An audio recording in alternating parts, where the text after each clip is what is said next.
Hi, dear. Hi, Hi, Caroline. How are you? I'm good. How are you? Although I am Good. cold. Toronto went You back are? to winter. Oh, that's crazy. Well, we have it's kind of cool over here, but our snow is finally melting. Like I can see like two-thirds my grass now. It's like unbelievable. So I know Toronto's been pretty bare for a long time, so that's nice. But we're behind you. We're behind you. I can't wait for spring. It's been too long. Yeah. So great to see you.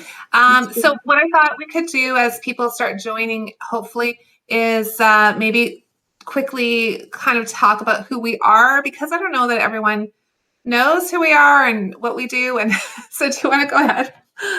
Sure. So, hi everyone. I'm Caroline Topperman. I am a writer. I have a new book out, Your Roots Cast a Shadow. Shameless plug. Nice. Available everywhere. I have had pretty much every job imaginable, and all of that, I try to bring that into my writing somehow. I also co started KW Writers Alliance in the Waterloo region, and I now co own a small hybrid press with my business partner, Andy Cumbo, called Mountain Ash Press.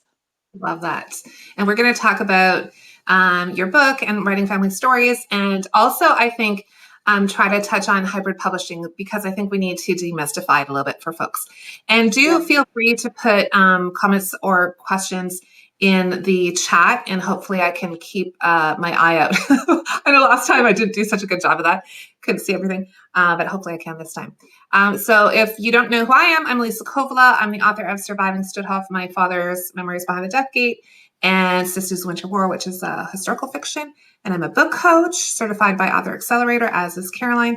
And also, I run Rekindle Creativity Writing Retreat with Dinah LaPrairie. And Caroline's writing retreat is coming up next week. So you can see we have a lot of It's things some in overlap. common. Yeah, I don't know. We have a lot of things that have just sort of I don't know. It was meant we were meant to meet those ever so many years ago already, I guess.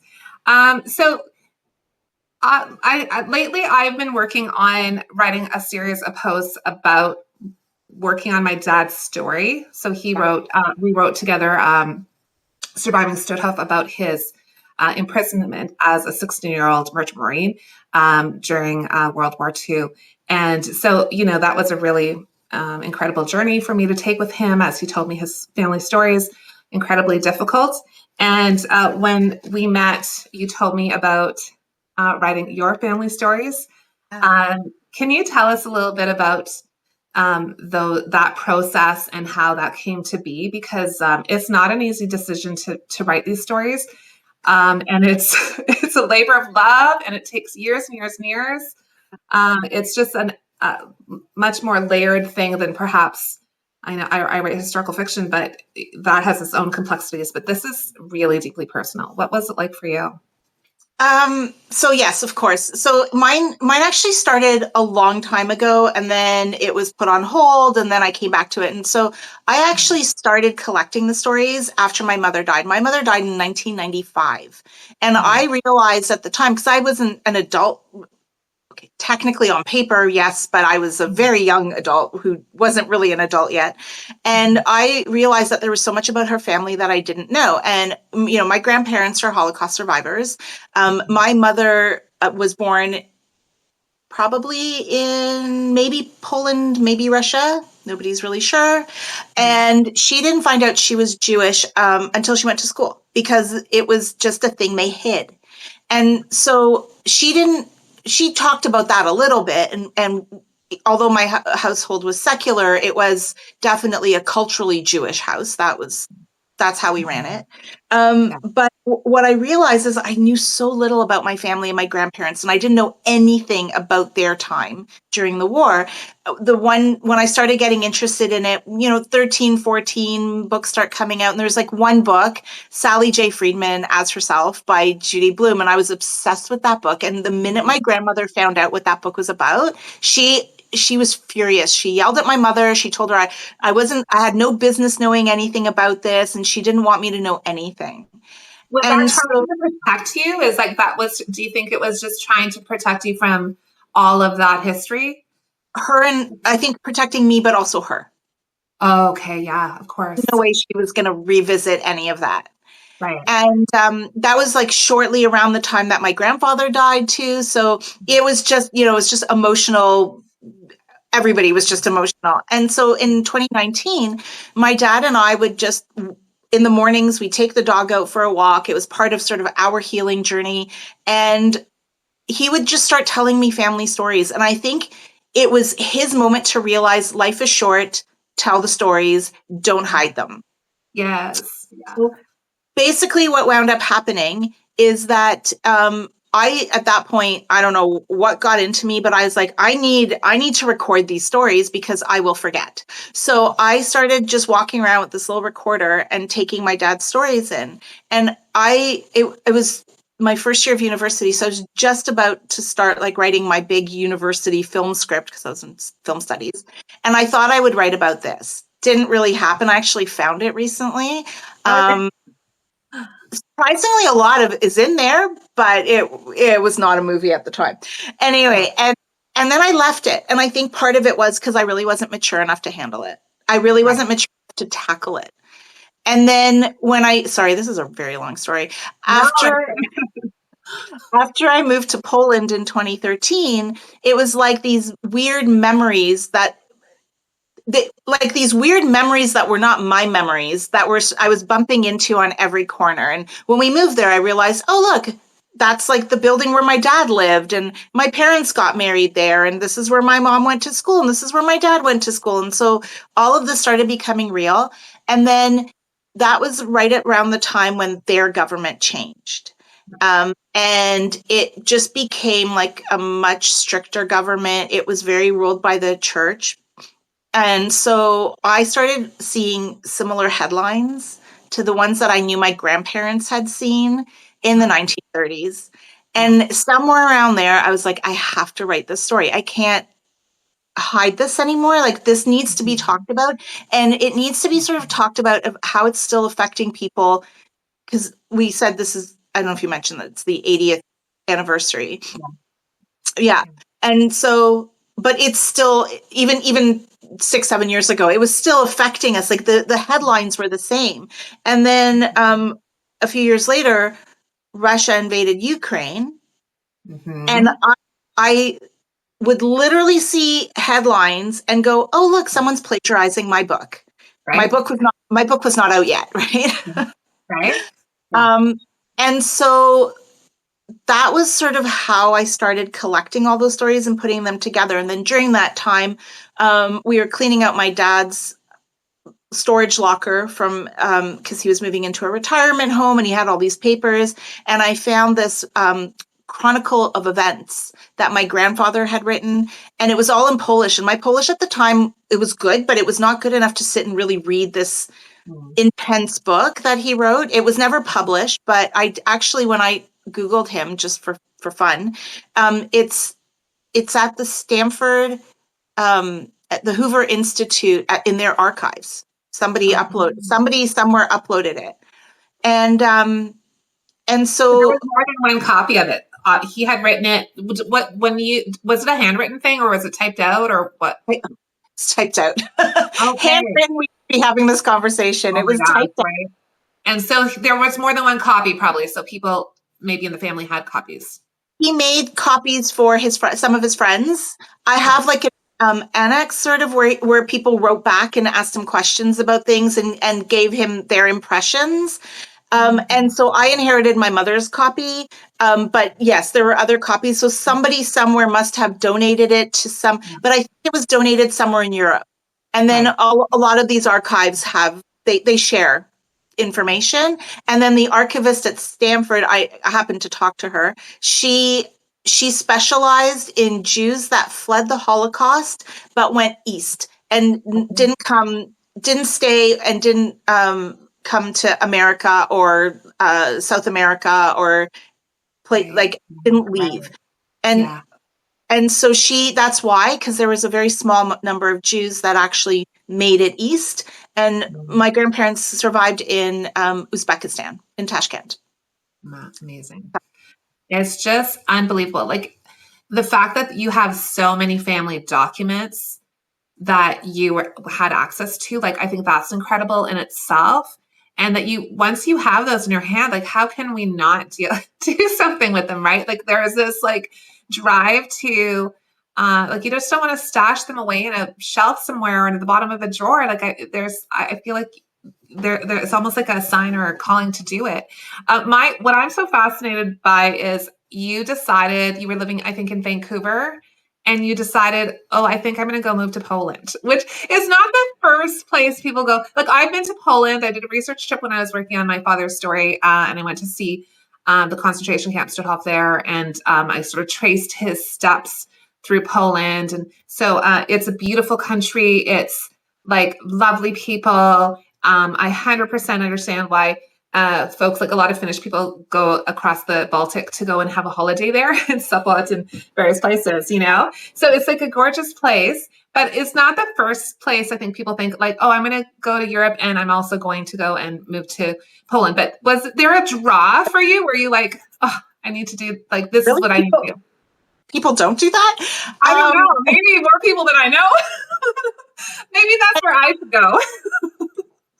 But I want to say thank you for saying that, actually, because now that I've been like doing my book tour and going around twice now, I've had to defend my choice to move to Poland. Yeah. And because people, I don't know, people still picture it as like it's all gray. And I don't know what they're picturing, that there's just rubble. Like, Warsaw actually won some award, and it was a model city for how fast it rebuilt after the war. Yeah. You know, so I mean, but and it's very modern in some ways, a lot more modern than Canada, which is the thing that cracks me up the most. But yeah. I think so. What happened is we were living in Vancouver. I love Vancouver. Please, nobody yell at me. But honestly, it wasn't the place for me. I always said like it didn't feed my soul, because it's great, but it didn't have sort of the arts and history that I need to be surrounded by. And so we went on a trip with my husband just for fun, just to see it. He hadn't been since he left because he was born there. And it was 2009 or 10, and economy wasn't doing so well. And, you know, it was hard. And Vancouver's a very expensive city.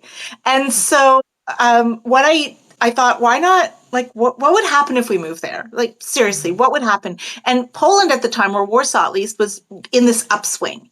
And there were like little cafes everywhere and little stores everywhere. And it had this buzz and this energy. And I knew that we could live there on the zloty, which is their money, which is 1/3 of the Canadian dollar, or it was at the time. So I knew we could go for a little bit and live like that until we sort of figured out what's next. And it also, because of its placement, it's Central Europe.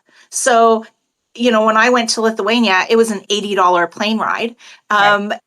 And to go to France or somewhere, you know, like one of the like sexier cities, it's a little bit more, but not much. It's very affordable. Healthcare is great. And so I thought we could just live there, have that as our home base, but be able to travel around and see things too. And that's how. And I do speak Polish. However, everybody there speaks English. It really, maybe some small village. Yes. Okay, fine. But like, menus are in Polish and English. When you go to the metro, it's in Polish and English. Like, transportation, you know, you might get the one person who's just being not very nice and pretend they don't know. But honestly, yeah, you can get around speaking just English. Yeah, absolutely. Yeah. Absolutely. It's such a beautiful place. I don't know what I was expecting when we went there. I think I was just so focused on what was I wanting to look for? What was I researching? What did I need to know? I was so kind of focused on trying to find certain places. And then we were just astounded by the beauty and how lovely the people were. And like you said, everyone speaks English. And so it was so very helpful. So I'm not actually surprised that you wanted to go there, especially because you have roots. Like, when you have roots in Europe or anywhere else in the world, that's often the place where you think, okay, I want to go there. It kind of connects me with family, where their life and what things were like for them. Like I like to return to Finland, and I dream of moving there for even 6 months or a year just to be more immersed in the culture. I would love to do that someday. Hasn't happened yet, but but so you go to Poland, um and what was your experience there like now? So you're starting to see so much of your own personal history is tied up in these locations. And you have all these, by this point, do you have all these documents? Do you know about them, or does that come later? That comes later. Yeah. We didn't. And it's funny, I had a friend now who she texted me, she just finished reading my book, and she's Polish. And she said, I didn't realize how different your experience was of my country than mine. Because in a funny way, Polish, like my roots were in Poland, but my it's not my country. So Yeah. it's like a strange feeling. And yeah, no, so I did not have those papers. I only got those papers in 2019, maybe.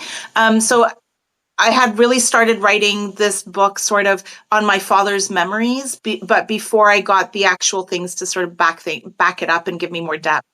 And I it was strange. I had a big culture shock when I went because I speak Polish, but I have an accent. So everyone had to stop and dissect my accent, which was so much fun. Please don't do that to people. I'm used to Canada where like pretty much everybody has an accent and you don't even really notice it in people. You're like, whatever, on. But I there, understand what you mean. I don't need to worry about exactly. Yeah, for sure. and there it was like I was like under a microscope the entire time, which I can't say wasn't annoying sometimes. But and then also I have more of this Canadian like can-do attitude apparently they're a little bit more like, oh, I don't know, it's not possible, it won't happen. It's just like part of the culture, I guess. I don't know. Right. To be fair, I do have some friends that are more peppy, upbeat. Yeah. But I think that that's also because they were under communism, they were behind the Iron Curtain for so long that that's this is a very lasting thing. So my friends would have grown up in this. People like in sort of in our general age range would have grown up in that. So I think that that's part of it. But disclaimer. But yeah, it was just but it was weird because it was my country and it wasn't my country. And so I felt like I was straddling these two different worlds. And then being Jewish too is a whole other facet in that, because I think the thing that shocked me the most was when people were shocked when I said I was Jewish. Oh, I why think were you shocked? because I think some of my friends didn't know any Jews. I'm positive. I know that for a fact. That, Okay. or at least that or at least that maybe the family had Jewish roots somewhere, but like that would have been way back and nobody talked about it. And because it just, there's so few, and it's not something they think of. And Poland is a very Catholic country.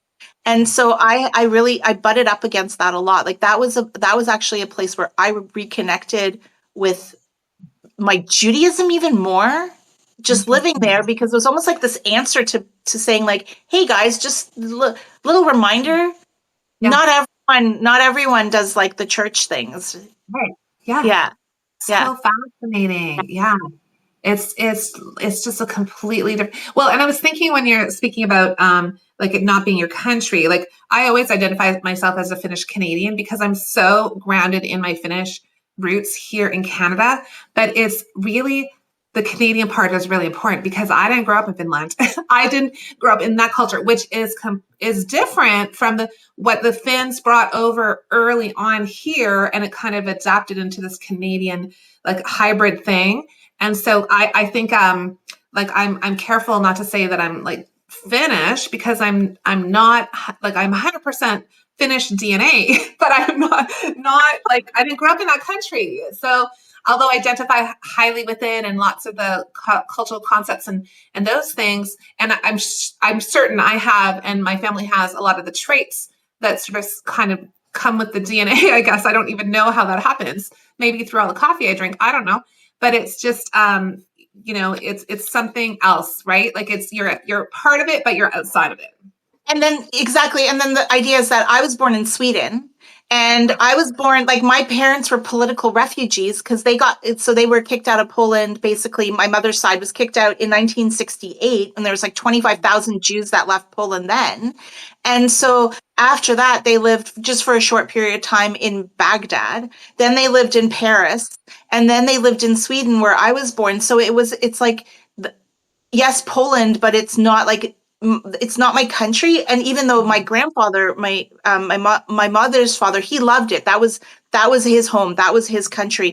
It was for my mom, but less for my dad because so my dad, he was born in 1937, but he actually spent the like those beginning formative years of his life in Afghanistan. Right. And when Right. he returned to Poland after the war in 1944, when they returned to Poland, my dad's first language was Persian. Right. Right? Like it's so complicated. When I read your book, I was just astounded by all of the your family story like just sweeps the whole, like it's just everywhere. North, south, east, west. Like it's just incredible and that you were able to kind of make all those connections and figure out how everyone is linked and it's like your story and your family story, but it's the story of our shared history as well, right? Like all the major world events in the last, I don't know, 100 years Yeah. have somehow touched members of your family in like really profound ways. It's just like an incredible journey you went through. Was there any point where you were like, okay, this is too much. Like, just, I can't do this. Or like, nope, this is interesting, but I can't go there. Oh no, like a thousand times while I was writing it. Yeah. And then when I wrote it, so I heard, and this is probably a question I have for you too, actually. I'm going to turn the tables in a minute. But when I was started writing it, and it was still really rough, but I knew I needed somebody to look at it. So I actually hired this editor. And the first thing she said to me was like, you should make this fiction. And I was like, okay, so I had very, very strong feelings about that, and I really didn't want to. But that was one of the first things I heard. And then what I had to do with mine, because yeah, I know there are a lot of characters, there are a lot of places, and there are a bunch of time periods. So I like my book, the first time I wrote it, it was like 42 chapters. But it was really, I had to like break them up and divide them up almost like by person. And then I got this, like, I didn't even know they made it, but this like ginormous piece of paper. And I had to like draw out everybody's timelines on it to make it make sense for me because I kept losing myself. And then, then there were of course, my dad had these great, very, very precise memories. But then when I would like find time, world events, or when I would find a letter that somebody wrote, I was like, Dad, I think you're wrong. So Oh, interesting. So like kind of a memory thing. they're about, yeah, that were maybe wrong. So then in the book, I do, when I don't know, I say it. But so, and then there's a facet of my family that I'm actually hopefully can restart working with genealogists to try to see what happened to them. But yeah, so yes, all the time. And then we were actually, my publisher, the editor, she had me change the order of the chapters, I think a week before it went to publication. Like I was sitting there like with looking at, because you're doing it in Word. Yeah. And so I was sitting there like doing like a whole, copy and paste and trying not to have a coronary that I would lose yes, I had it backed up in like 30 places, but still trying not to have a total coronary. Yeah. That's so scary. And 1 week to get that done. And I mean, it's all complicated and having charts and all that, but like when it's on your doc, it's just words and you move it and it's like changes everything. Oh, it's so scary. Oh my gosh. Yeah. You were going to ask me, I think, about, was it the same thing? Yeah, exactly. And also because you chose historical fiction. I did for Sisters Winter War, but for my dad's, I had the same experience. I had, so I wrote his book. It was creative nonfiction. So I used like it's, like a third person for like, I just chose to use third person for him and I told it like a narrative. So it reads like a novel, but it's nonfiction. And so I was at, I forget what event, and I won't mention the agent, but there was a literary agent that I pitched to. And she said, well, I think this has to be fiction. And I said, well, it's not. Like, this is what happened to him, you know? Yeah. This Yeah. is his story. And I couldn't imagine going back to my father and saying, no, we're going to publish it as fiction. And then he'd be like, but like, can you imagine somebody told you your story, what happened to you is not like real? I Yes, I just could can. not do it.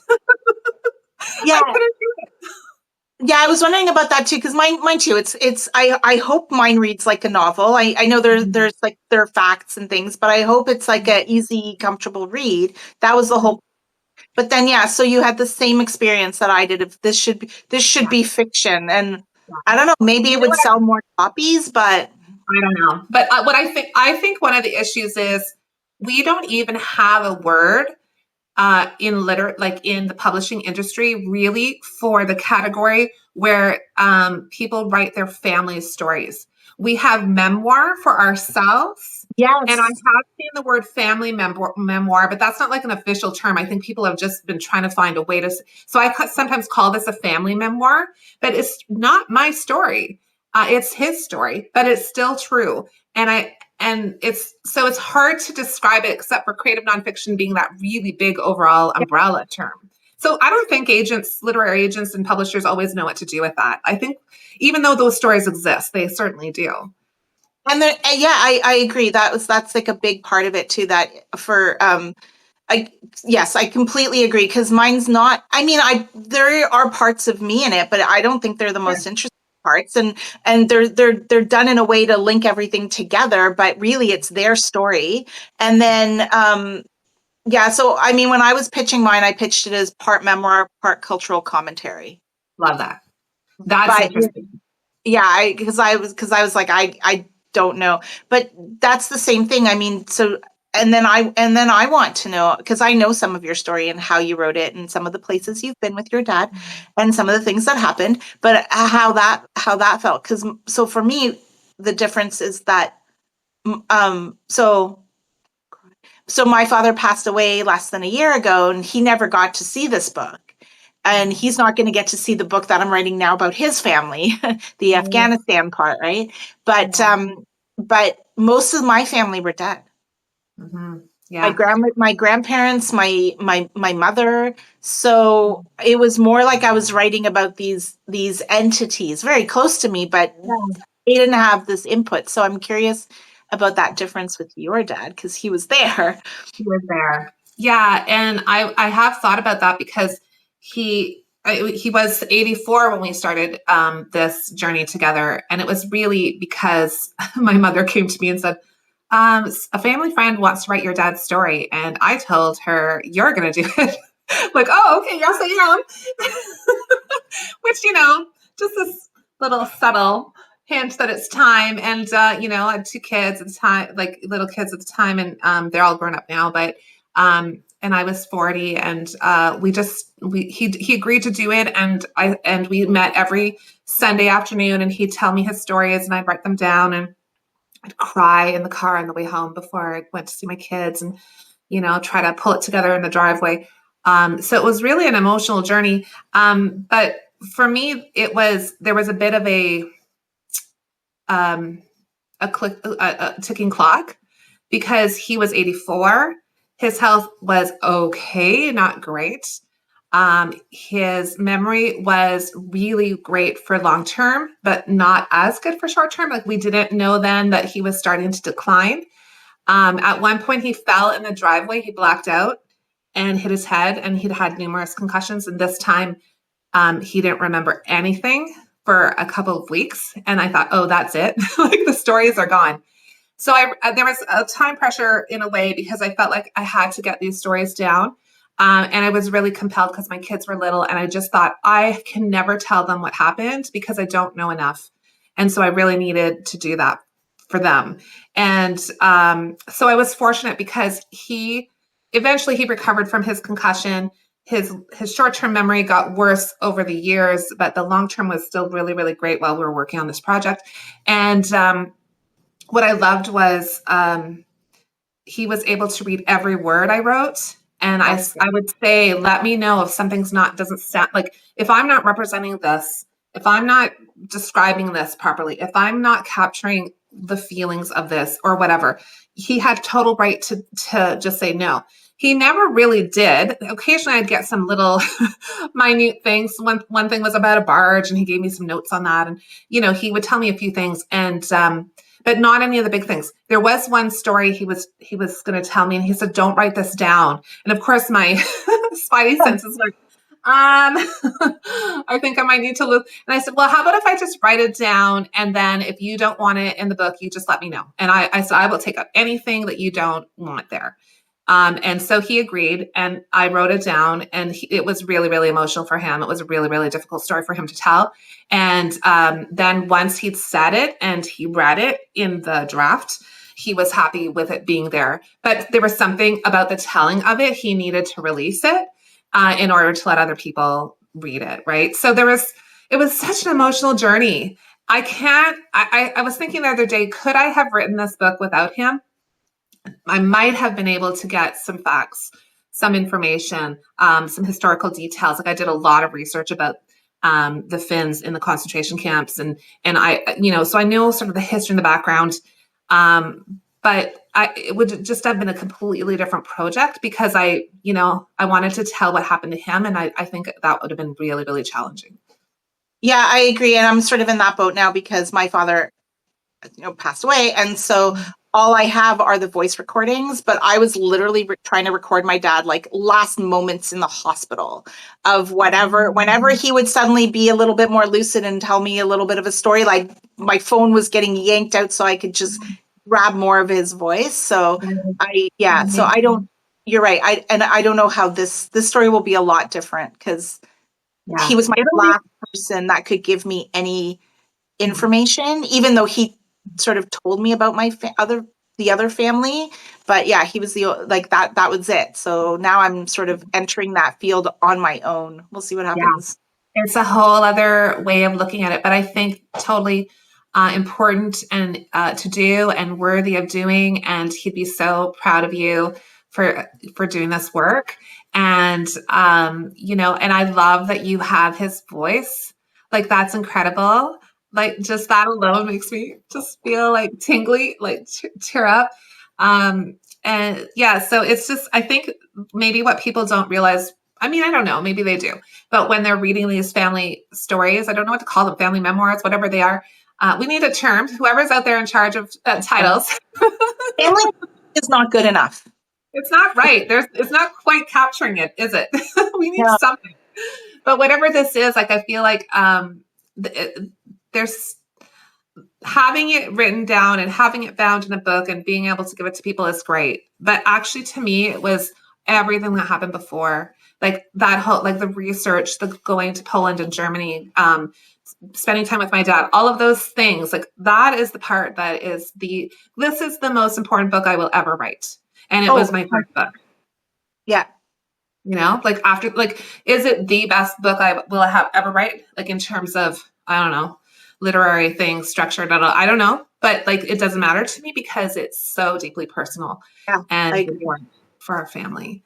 Yeah. It's quite a journey. So anyone writing, family stories, however you want to talk about them.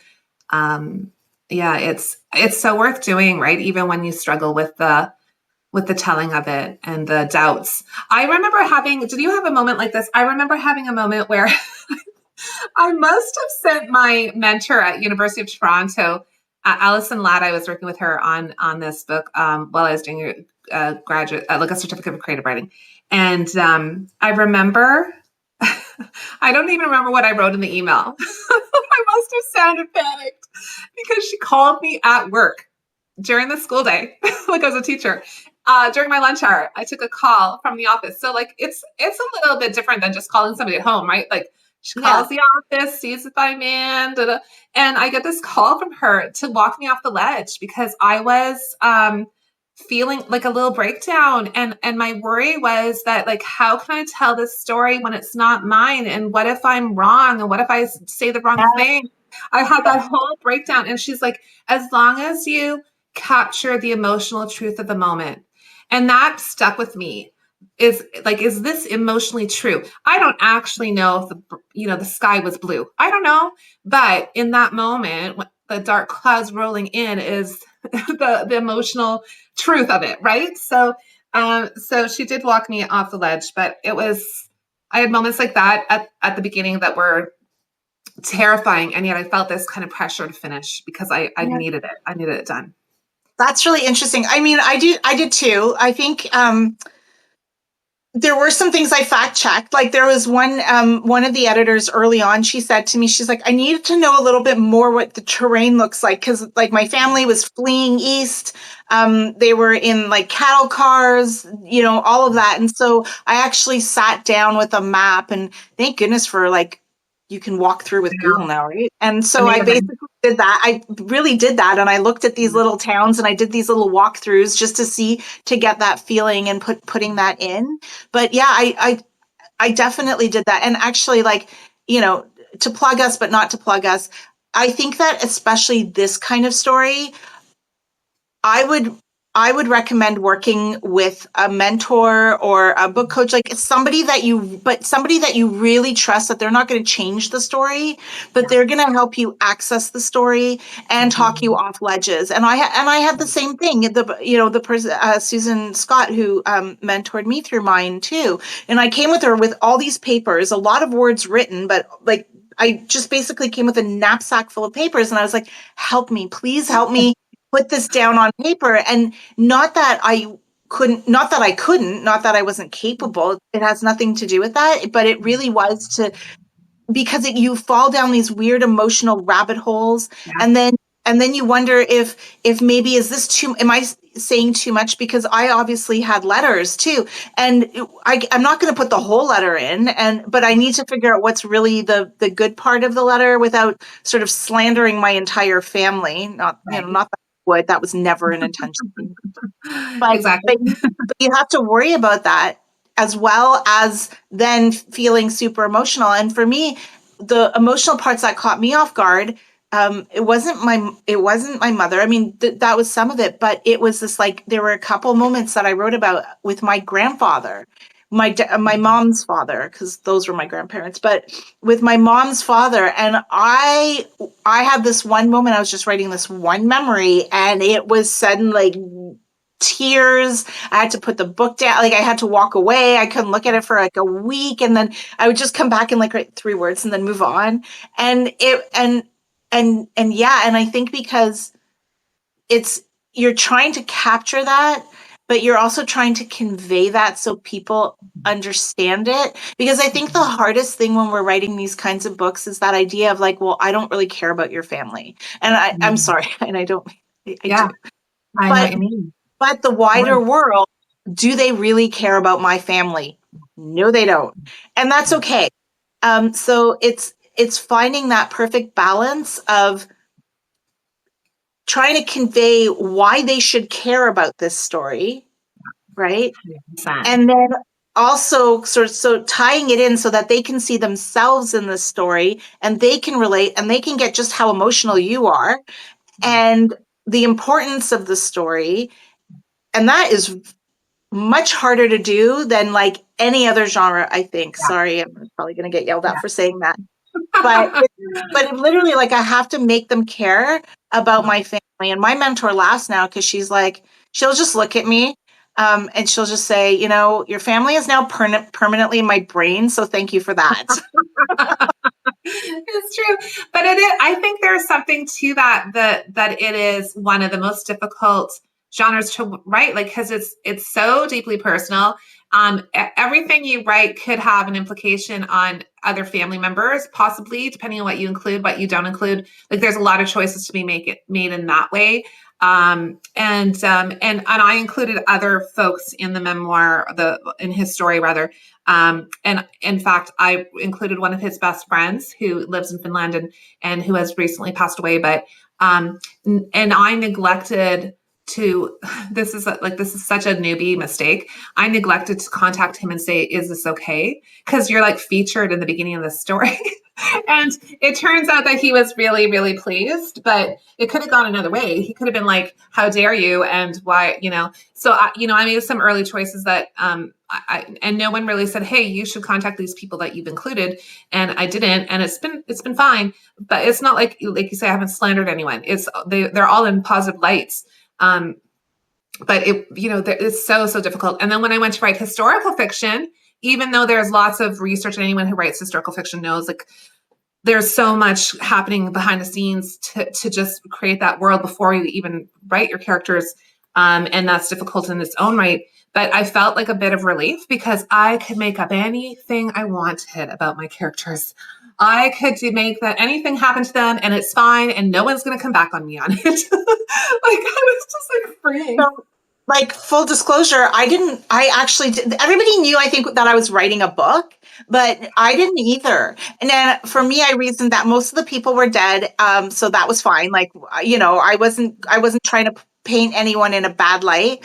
But I did have to have a thought because of one person. I don't know how much I want to say here, but there's one person that I know that his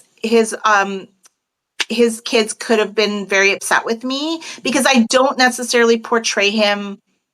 I'm going to say I portray him realistically.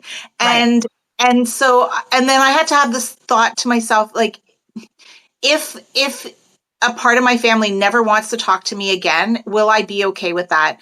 And my unfortunate answer was yes, I would survive that.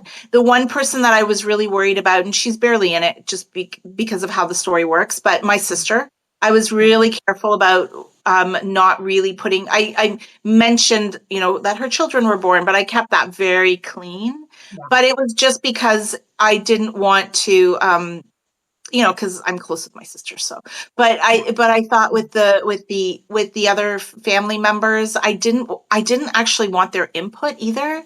And I knew that if I did start this, it would become something I wouldn't be able to necessarily handle. And it wasn't about them. That's the thing. It wasn't about them. But I did consult a lawyer before this went out. When I got my publishing deal, it was mostly to look at the publishing deal, but then he kind of went into the story a little bit. And not a lawyer, not giving any advice here. Right. Disclaimer. But he did say, he said that, look, as long as you're not, like, anybody can sue anyone, and as long as you're not actually slandering someone, like, as long as it doesn't really fall into that, he goes, there's no real precedence here. Like, and we're not high profile. So right. So I wish maybe if you more views on the live there. But I think that was, so I wasn't too worried about it. And I think the other thing too, is that the people that we both wrote about are not in Canada. So now it becomes these weird international laws, and I don't know, when you land in Finland the next time, could his family say something? Maybe, but I don't know what the Finnish laws are. And for me, I'd have to go to Poland for it. So it was just something I chose not to worry about. Fair. Yeah, fair. I mean, so due diligence, I guess, if folks are working on that stuff, it's probably good to think about your choices. And maybe I was so focused on writing the book that I just didn't quite pay attention to those things. And like you say, it probably would come to nothing. And it hasn't, but there's been no issues at all. But yeah, it could have gone another way. It could have, I suppose. I mean, maybe we're just living in North America where we're a little bit more aware of sort of the litigious nature of some folks, but generally speaking, maybe that's not usually an issue. So I know that you pitched this for a while. Can you tell us a little bit about the process to get your book published? Because it was, like, for me, I self-published it originally in 2015, not really willing to wait for a publisher, not really willing to do all that because he was, at this stage, 87, like he was getting to a point, like, I want to just get this out for the family. And that's what I thought in my mind. It would be a book for our family and our children and maybe some neighbors. You know what I mean? That's where my head was. So self-publishing, I had no idea. but you chose to look for a publisher, a traditional publisher. What was that process like for you? So I knew right from the beginning that this is what I wanted to do. That was like my mentor, even that was the first question. She's like, how do you want to publish this? And I said, I want to try to go traditional. And she said, okay. And then we're writing it in that vein because it would have been, it could have been a lot different if I wanted to self-publish this book, right? Those things are very different. And the one thing that really helped me, and this, I would recommend this for everybody, while if they're writing anything like this anyway, was to write to do a book proposal, because that really started to change things around for me and started to really hone in on what I was trying to say. Because I think that, unfortunately, I think a lot of these stories, people just dump everything onto the page and they think everybody's going to be interested in your family, and we've already established no one is. But so it was that. So I was kind of working on that while I was doing the book, which really helped. And I think pushed it along. And also the idea that I tried to make it maybe more, I don't want to use the word commercial, but more accessible, I suppose. So that I thought, because I knew who my audience was, and this is funny, I don't think you know this. I was in the middle of an interview a few weeks ago with a gentleman in the States, and he said something about my book, and I was like, I had this moment, I was like, oh wow, you're my audience. Now, I had mostly women, not men, but that was just that was the one tiny difference. And I was like, oh, now, I preach this, like, know who that one person is who will read your book. And then I went through all the interviews that I did where I really connected with the person. And I was like, oh yeah, you are my reader. Like, it was really powerful. And, but other than that, yes, it took a long time. Because of that, it also took a long time to find a publisher, because memoir doesn't sell and family stories sell even less. And, we've all heard that, but you have to just find a way to make it stand out. That's what you're going for at that point. And that's hard. And I pitched, it's in the triple digits. But but it's less than 200. And from what I heard is, like, when you get to 200, then you have a problem. Mine was far less than 200. But I had a lot of people, I had feedback, which is pretty rare. But I did have agents saying, this is a great story. This is an important story. This is a story that needs to be told. Your writing is great, but I don't think I can sell it. And that was the problem. It was how to sell it, how to really make it marketable. And so, but on the morning of my acceptance, spoiler alert, I had an agent email me exactly that. She's like, I talked to my colleagues, never mind that I had actually pitched her colleagues earlier. And then, like, 3 hours later, I get this email going, I hope your book hasn't sold. I love it. And I'm championing it. And it was within like 4 days of me sending it in. And and so amazing. I think that's what it is. It's like about your book has to find the home, and the book have to find each other. That sounds cheesy. Right. No, but it's true. And you pitched all those folks, and like you say, they may love it in lots of ways, but if they don't feel like they can sell it, they're going to pass, because they're going to pick a book that they know they can sell. And like, memoir is hard unless you're famous, right? And like you say, family stories are, I mean, I don't know if there's even an agent who says, "Oh, send me all your family stories." It's so tough to do. And I think there's I don't want to say luck, but there's like sort of, I don't know, kismet. Something happens, like when you find the right, it landed in the right hands, and that person jumped on it because they knew, which is just like, and you must have been like, yay, like, well. No, I sat looking at my phone, and my husband was sitting on the couch next to me, and I was looking at my phone. I'm like, huh. Okay. And I passed it over. What do you think this means? And he's like, oh, that looks pretty good, doesn't it? That was the reaction, was both of us going, oh, okay, it happened. What is this? But it is that. But I think, and I'll say this, at first, I didn't even have the word memoir in my query letter. Right. Interesting. But this particular person, you had memoir and part cultural criticism. And I think it's because I also showed it as like a wider, a wider book, so it's a hybrid Relevant. technically, but Yeah. I think that's how I wound up presenting it but I actually wrote it with that in mind too. So that wasn't just like a marketing choice at the end. That was from the start, I knew I wanted to make it bigger. Because I wanted more people to relate to it. Yeah. 100%. Amazing. Yeah. I mean, it's just such a challenge. I mean, I was lucky in the sense that I had self-published and then it was out for about a year and it did really well. Like, like I say, I was sort of targeting family and friends, and then it widened to people that knew him in some way, and the wider Finnish community, and then it started to trickle out to other people as kind of word of mouth, and so it did really well on my own. And we had a brand new press here in Sudbury that had taken over from Scrivener, who had the person doing that had retired, and she was starting up a new press, and she was only, I don't know, maybe a year old. And I thought, well, there's no harm in sending it to her and seeing what she thinks. Like it's already published. So if she says no, it's not a big deal. And I didn't know if she would take a published book like a self-published book, because a lot of publishers don't. Yeah. So it just worked. She loved it and championed it. And I felt very fortunate because it gave it new legs and bigger reach than I could have done on my own. Because if anyone who self-publishes, how much work that is and how much effort it takes, because you do all from the publishing, marketing, promotion, distribution, you're it.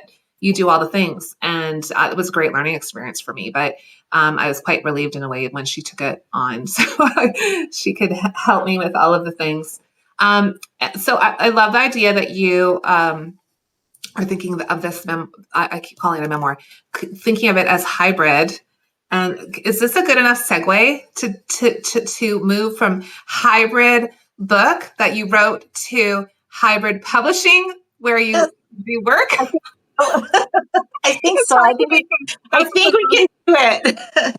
I know, and it's funny. It's funny how that works. So I mean, I had looked at everything, and I was looking at that too. And I just want to say too, with the presses, why it matters so much too, because a lot of presses won't do anything for you.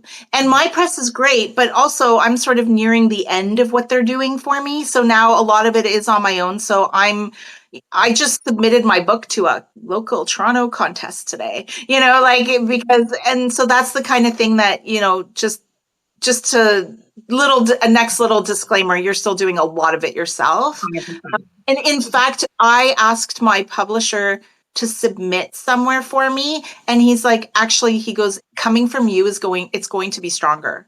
Like I put them down. Yeah, I put them down as the thing. And he's the vice president of whatever marketing or whatever in the company. And he's like, coming from you, it'll be a stronger, I think that's interesting. And the places where I couldn't, he does it for me. That's fine. I just say, hey, here's the information. Can you submit? But yeah, he said the same thing. So I don't know. But I think that's an even better segue, because it's so hard, and it will take so long. And yeah, with traditional publishing, I got lucky. I got super lucky. My book was accepted. I got my email on March 21st, and my book came out that December. But that's because they had an opening. Yeah, that is not normal. They had an opening, and my book was finished. But I'm going to tell you, I spent 3 straight weeks, like every day. I added 10,000 words to my book, and so it was all sorts of emotional things happening at the same time. But that doesn't happen, and so it can take a long time, and if you're looking for an agent, I mean, that can take a couple of years. And then on top of an agent, then they can pitch for a couple of years, and also there are no guarantees. So it can never happen possibly. And even if you're going to most normal small presses, or independent presses, it can also take forever to do. So you have to sort of think about that, right? Because that can be a deterrent, especially if you want to work on other projects. And then you have the self-publishing. I'm just sort of going over everything, which is great. also self-publishing, that actually does exclude you from certain things. And there are certain contests and things then you can't join. But I know a lot of people who don't care about that at all, and they just self-publish and they write like 3 books a year, 4 books a year. I know some that write a book a month, and they just churn them out, and they love doing that, and that's great. And more power to you. I don't write that fast, and also that is better suited to some genres. So like if you're Yeah. writing romance or whatever, just go to Amazon. Go hit it that way. Yeah. But then I kind of like the hybrid model, and I actually did look at one. There's one in Israel of all places that I looked at. I don't remember why. But there was something about them. But I really like that, because what happens when you go into a hybrid is you sort of share you share in all of it. So yeah, you are asked to pay up front. And I know, like, I can't stand this. I see this on social media all the time. It's a scam if they ask you to pay. Sure, yes, there are scammers. 100% there are scammers. I had my hairstylist had to he was talking to me about, and somebody came to his mother-in-law, I think, and they wanted her to pay $40,000. $40,000. So of course I was thinking, like, how do I get that kind of money? But those are scams, and if I do, I should be arrested. And so there are definitely scams, but for the most part, if they're being upfront about what you're paying for, so like our press, you're paying for our editing, you're paying for our time, but what you're not paying, or we knock off some of that, but what we do is, like, for example, we'll do like social media campaigns, and what we do is we front the money for that. So can I plug somebody? So actually, I see Carla in our Oh, that's Carla. amazing book, which is on my bookshelf in my other room, so I can't even pull it down to show you. But it's called Too Much of Nothing, and it's a beautiful book. It's her, it's a memoir and essays, basically, and so Too Much of Nothing, Carla Stockton. But that's but so like what we do is we pay for ads, right? That like that we don't pass that on. That's part of our split.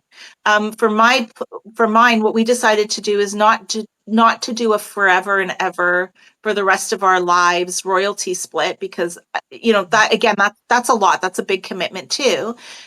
So we do a 2-year. We just do a 2-year, and we give the author 80%, which is, again, unheard of. I don't get that. And there's also differences. So okay, in the world of advances, it's a crappy advance, but it's still a lot of money.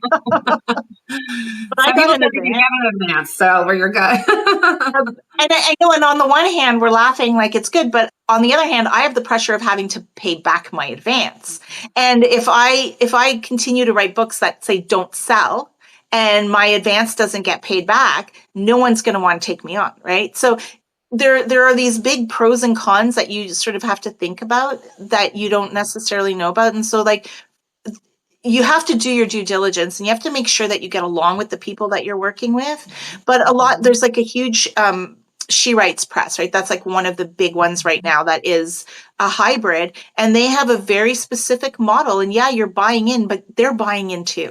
Like, they're actually putting in a lot of time and money, and you may not know. And I think the problem is that authors don't always know how much time and money the publisher is also putting in to get that book out, because it's a hard sell. And we will say, like, you need to pitch places, you need to work with us, and you need to be pitching too. But we're kind of working our connections on the side too.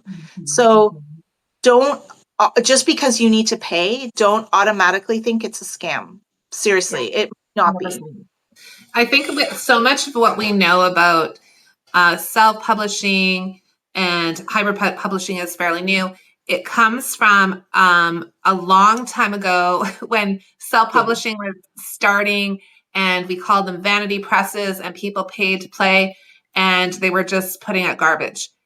Things have really changed now. When people even self-publish, they are, wisely getting editors and developmental editors and book coaches and all the things, getting proper beautiful covers. Like they're looking so much more professional, even on the self-publishing end, because, authors are savvy and we know like if you don't put out a good product, you're not going to get readers. So things have changed in the self-publishing world. And I think the hybrid world is just, to me, it's like that marriage of traditional and self. So you can have more control over your book. You can have more say in what's going to happen with it. Because when you're with a traditional publisher, once you give away that book, you're working with them and it can be a really great relationship, but it's also if they decide about the cover or the title or the whatever, I mean, that's often you don't have too much say. Like you might have, depending, like if you're Margaret Atwood, you can probably tell them whatever you want to, but the rest of us are maybe not as able to do that. Maybe depending on your relationship with your publisher and the size of the press. But I think hybrid is that nice marriage where you can have some say, you can have the product that you want, how it looks. You can get the support in the areas you need, like you say, developmental editing and cover design and promotion, all the things that we, like the business end of stuff that we struggle with as authors. Like we want to do the creative parts and then we're like, it's hard. So you can go, like I went and learned how to self-publish my book back in 2015. And I would say, like, I used KDP at the time and I used a lot of their services. So I would argue they were actually hybrid in a way because there were services that I purchased from them, but they didn't call themselves hybrid then. I don't know if they do now, but I used a lot of the services that they offered because I knew I needed, like, there's no way this book is going to go out without having been edited. And then of course my publisher, we had another round of that once she took it on. But I feel like hybrid is a nice place to be, especially if you can't wait years and years and years for a book to maybe never get published. Yeah. And you have control, which I kind of like that. Like, I don't know if you can tell, but I kind of like to make my own decisions. Yeah, and it gives you like this weird. I don't like using like this cred because there's like I know some self-published authors that like trust me they're amazing, they're rocking it, right, they're having entire careers with it, but it gives you like because there's still like this amount of like exclusivity for some contests and things like that. What it doesn't actually gives you the ability to join these things, this cred, like, and so one of the things that we do too is we're on the lookout for contests for our people. So, and we just submit them and to contests that they may not otherwise be able to get into. So, and then also just the technical a part of it. And there are technical things that happen to us too. Like we had a book that we submitted and for whatever reason, it was really funny. The gentleman wrote the book it was all lowercase. The title's lowercase, and it's like that on purpose. And Amazon said no. Oh, and so it is. We saved him. His book is coming out soon. Actually, it's so exciting. But I think we finally on Amazon had to put it that, but we argued with Amazon. He didn't have to worry about that. That was our job to argue with Amazon. Or sometimes when you're loading books up to like Ingram and other distributors, they'll suddenly say like, oh yeah, we like you're one like fraction of a millimeter off right here. So sorry, we can't do anything. And then you're like, and then the book is sitting in some queue and it's very painful but we're the ones like refreshing and checking, and we might check sometimes 20, 30 times. There have been books where we've checked 20, 30 times and the author doesn't know that this is what we're actually doing for them. Yeah. That they may not be able to do themselves. So amazing. I know it's just all of those things that if somebody else can take that off your plate, like it makes life that much easier and you can focus on other aspects of, promoting that book or planning your launch or whatever you're going to do, knowing that, and you guys have the expertise to do it, right? And as authors yourselves, like both you and Andy are authors, about that aspect, about publishing, about marketing, like you're a book coach. There's, you're bringing all your skills from all these years to the table. It's just, it's a wealth of knowledge that, a first-time author, for instance, would be like, you don't know what you don't know. Exactly. And it's funny, we do sometimes come across that. People will ask us things, we'll be like, Oh, right. You don't know that. Okay. We have to like take it back. But yeah, no, and it happens. And it's true. And that's why, and then so you have these people supporting, that support you. And sometimes it does get frustrating for everybody. But like we wind up actually doing a lot more problem solving in general than people do, than like a more traditional press would do. Right. Yeah, That, for sure. that's the other difference that I think people don't really understand. Like we take a lot more. It's a real partnership, eh?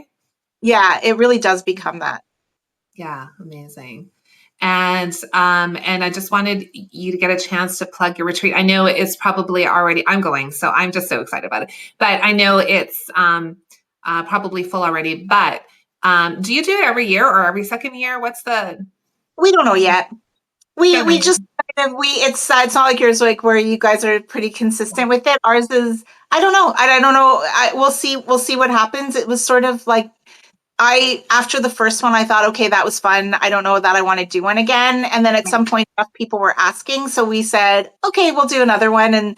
And so we have it. And technically, our doors are still closed, but the registration button has not been disabled because I do it. Has not been disabled on our webpage. So, I mean, we could always sneak some more people in if anybody is interested. And so I'll like 2 seconds to plug. Yeah, It's next tell us week. about it. It's next week. It's in Queenston, which is in Ontario, but we can, if you spit really well, you could literally spit into the United States. That just sounded wrong. I apologize. Because we're just on the other side of the border. Like we can see the bridge that joins the US and Canada. And it's this beautiful inn, and we basically get the entire inn to ourselves for the whole retreat. So there's no one else walking in. And it's one of those places where the amenities are really modern. So you have like a nice big TV in your room. You have a very clean, good, updated bathroom. But you also have like a Persian rug in your room. And breakfast is like pretty much cooked. They have a chef who comes in early in the morning and just brings in this huge spread. And we sort of supply snacks and food all day. To date, no one has left the inn to get their own food. How's that? And then, yeah, and it'll just be people that are in that same space. And we try to make it very inclusive and very kind of family style almost. So everybody can just talk to each other and work with each other. We will have this year, we even included like a little historical walk. We have a gentleman who apparently went to Turkey to learn how to be a better tour guide. I don't know. Andy set that one up, but I'm like really curious now what he learned. And so we have that. And so we have like a couple little excursions like that. We have a guest author that comes in to talk about her book and about publishing and her experiences. There will also be freshly baked cookies that we provide. And yeah, so it's just this really great. And then it's also because there's 3 of us running it, you sort of get everybody's expertise, all 3 people. So Amazing. It's going to be so much fun. I can't wait. It's going to be lovely. It'll be lovely to see you in person again. And the inn gives everybody an extra free night, that's right. Bonus. That's like crazy bonus. I don't know why they do it, but when you sign up, you get a little call from the inn and they say, would you like to tack a day on before or after? Love it. I love it. I can't wait. I can't wait to hang out with you. Yeah. Well, it's so fun to hang out here. And thanks for everyone for coming on to hear us chat about writing family stories and hybrid publishing. Follow Caroline on Conversations with Caroline, right, on Substack, right? Yeah. So follow, and as well join me on Women Writing, and I'll come back in a couple weeks to do this again. It's so fun to just sit and chat and talk about all the things. And thanks a lot for doing this. It's been such a pleasure as always. Thanks. See you later.